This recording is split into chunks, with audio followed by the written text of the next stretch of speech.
Okay, welcome to Get Live in Accounting. In this video, we want to look at the preparation of the balance sheet. So, according to this video, we are only going to look at part 3.2. And our question reads: We are provided with information from the financial records of Smarter Stores, a business owned by Mr. Sam Snakers, who sells business basic groceries in his local town. So, all the required parts are we only going to be concerned about 3.2. But for trade and other payables note, we did that in the last videos and also trade and other payables. And these are the figures that we got for trade and other receivables. We got 90,160. Trade and other receivables, we got 108,730. So these figures are also going to include them in our balance sheet. So we have to take note of that. So we are only going to be concerned about 3.2, which is 15 marks. So this is what we have. So if you go to our answer section, you see that we have our answer sheet in terms of our balance sheet or statement of financial position on 20th February 2022. Very important to take note of where the year is ending. It's ending on 20th February 2022. And also, we are also given that balance sheets. We're starting with your assets, non-current assets. Yeah, we've got some pre-added figures that we have there. So it means under non-current assets, we are only going to be concerned about fixed deposit for NMN, FNB, and FND Bank. So obviously, we can go back now to check if we have got that figure for fixed deposit in the question. So if you go to the question at the beginning of the question, you see that we have fixed deposit for FNB Bank, but it's a question mark, which means you are going to find it as a balancing figure. So whenever you see a question mark, it means we are going to find that figure as a balancing figure. So we are just going to leave it blank there on the answer section. So if you go back to the answer section again, you'd see that we are also having current assets that are coming after. So it means here we cannot find the figure for total for non-current assets, which is supposed to come here because we don't have a fixed deposit. Remember, to get the figure for non-current assets, we are supposed to say fixed deposits plus fixed assets. Then you get your figure for non-current assets. So we are going to leave again here blank. We come back and calculate that one. Then for current assets also, we want to see what we are going to put there. Remember, we've got cash and cash equivalent as pre-entered. So components of current assets, remember, we are going to check the figures for inventory, also check the figures for trade and other receivables in the question. So remember the figure for trade and other receivables, we are already given it there. Uh, at the beginning of the question, it was supposed to be a note that was supposed to be prepared before this balance sheet. And with figure, we said we have it there. Let's go just refer back to that figure. If you come back here, you'd see that trade and other receivables, we have got 90,160. So we are just going to enter that figure there. So we are saying trade and other receivables.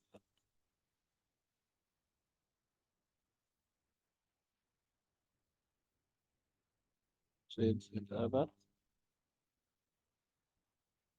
receivables. We are seeing the figure that we have there is 90,160. Then obviously now we need the figure for inventory. So we can go back to check if we have that figure in the question. You see that we're not given anything there, and then we go down to check if we have got any other information that is leading us to that figure. I go down, check it. So we see that we don't have the figure for inventory, which means also we have to leave it blank. We come back to it as a balancing figure.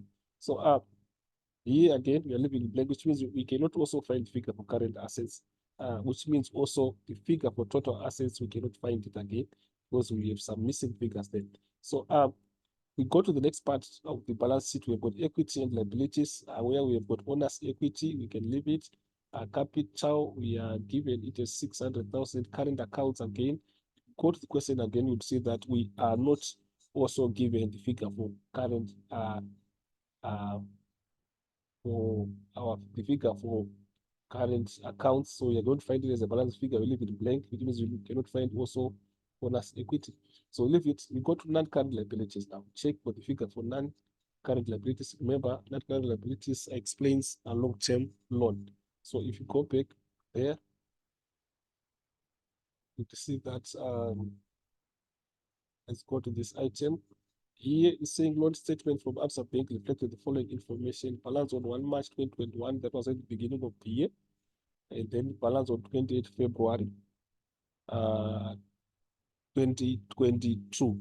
So this is the balance that we are given at the end of the year is 1,100,550. So this is the balance for our long-term loan from Absa Bank, which is 1,100,550. But we are told that at the end of the point that we have there, they saying the loan will be reduced by 55,000 in the next financial year. So whenever we have the statement that a loan is being reduced in the next financial year, it means this is a transfer that is taking place of this amount. We subtract it from the figure that we have for long-term loan, and then we transfer it under current liability. So this one automatically becomes a current liability as a current portion of loan. So it means this is going to be converted to be a short-term loan, and a short-term loan should fall under current liabilities. So basically what we are saying is we are going to subtract this 55,000 from 1,100,550, and then we get the balance for our loan. So this is exactly what we are going to do there. We are going to just do that as such. So we are saying loan, and then in brackets we show the working where we're saying 1,100,550, and then we subtract to 55,000. So if you calculate it correctly, you're going to get 1,045,500, which is also the figure that is going to be for non-current liabilities, which is 1,045,500. But if you go to the question, we've got some ratios that we are given there. So before you go to the ratio part, let's just maybe finish the adjustment that we have there for that 55,000. So if you go back here, remember we subtracted the 55,000, and we said this 55,000 is a current portion of loan, and automatically it goes under current liability. So we can just maybe post it there and there so that we don't omit it. So if you go to current liabilities, it means now we have got a short-term loan. So we are saying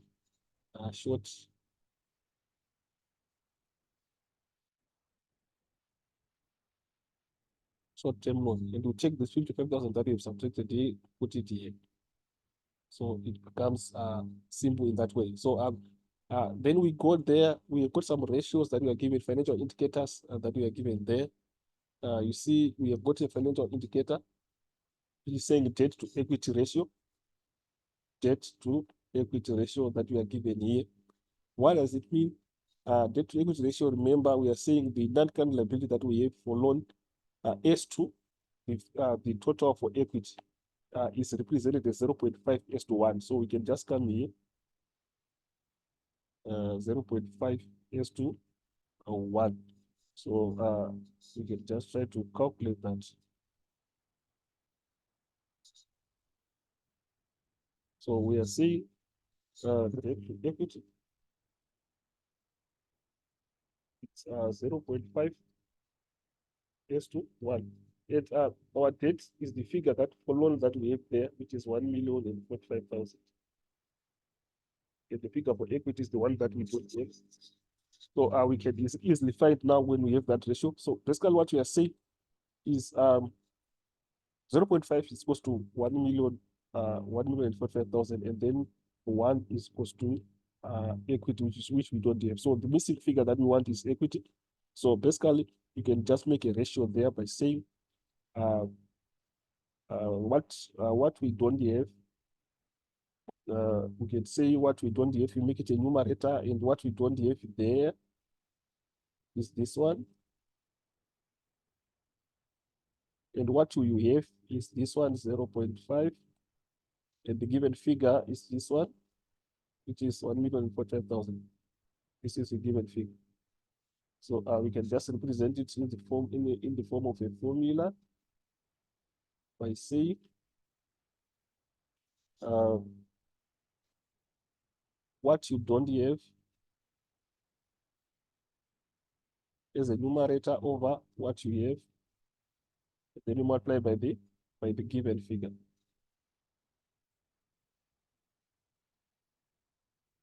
The given figure. As simple as that. So this is what we are going to do here. So to make it simple, we are now saying, let's try to see. What you don't have is a numerator is 1, and then what you have is 0.5 multiplied by the given figure that we have is 1,045,000 over 1. So this is what we have. So you calculate that. You're now saying 1,045,000 divided by 0.5, obviously. And the answer that you are supposed to get there is 2,091,000. Just 2,091,100. So this is the figure for equity. So you now come to your balance sheet and put that figure as our total for equity. So we are saying here we have 2,091,000. 2,091,000. So having our total equity now, we cannot find our figure for current assets, for current accounts. Remember, if you say current account plus capital, you get for figure for owner's equity. So to get the figure for current accounts, we are now saying 2,091,000 minus 600,000, and then you get your figure for current accounts. So if you say 2,091,000 minus 600,000, there you get 1,491,100. So this is what we have. So we go down to continue with our balance sheets. We are now on current liabilities. So on current liabilities, remember, we also have trade and other payables as given. So we are saying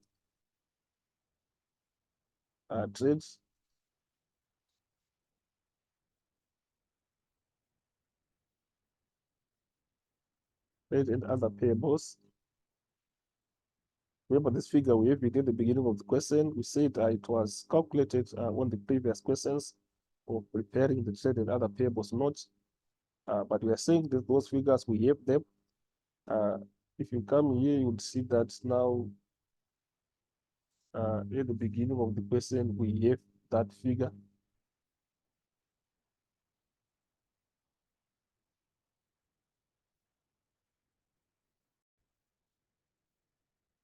So this figure for trade and other payables that we have is 108,730 that we said it was prepared in the last videos. So if we go there and say 108,730. So you'd see that these are the only current liabilities that we have. So we can add now 55,000 plus 108,730 to get the total for current liabilities. So if you add there, you are supposed to get 163,000. 163,730. So in this case now, we can now find the figure for total equity and liabilities by saying our owner's equity plus non-current liabilities. So and then we add also the current liabilities. So basically we are saying owner's equity is here, 2,091,000. We add our non-current liabilities, 1,045,550. We also add our current liabilities, which is 163,000, 163,730. And then the total that we are supposed to get here for total equity liabilities is 3,300,380. So this is what we have on the bottom side. So we have got some missing figures that we have at the beginning of the question there at the beginning of our balance sheet there.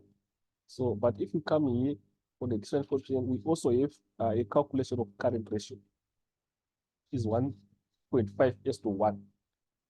So our current ratio is 1.5 s to 1. So we can come here and try to find out here. We are saying our current ratio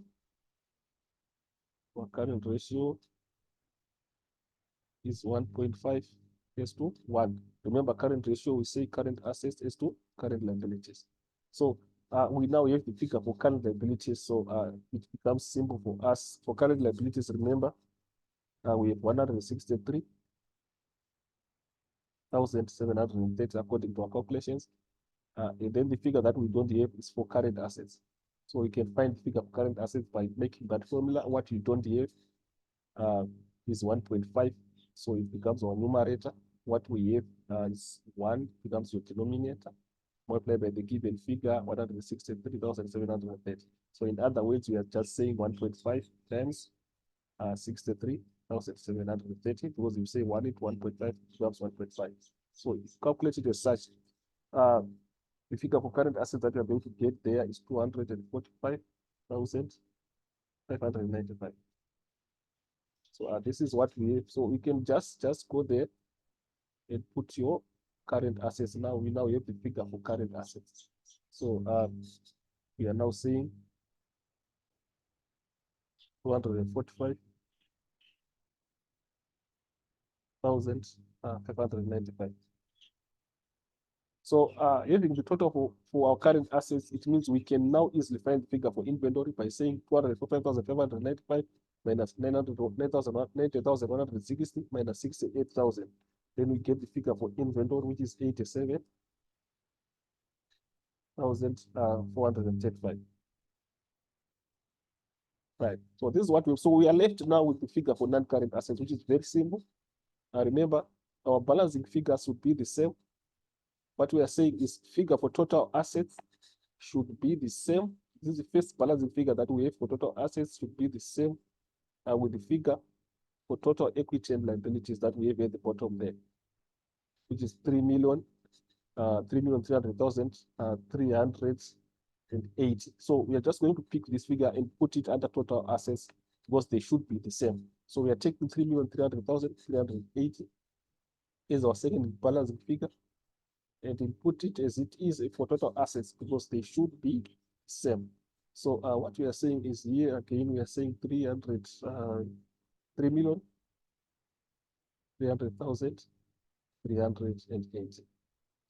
Then with that, it becomes simple to get our missing figures now. We go up.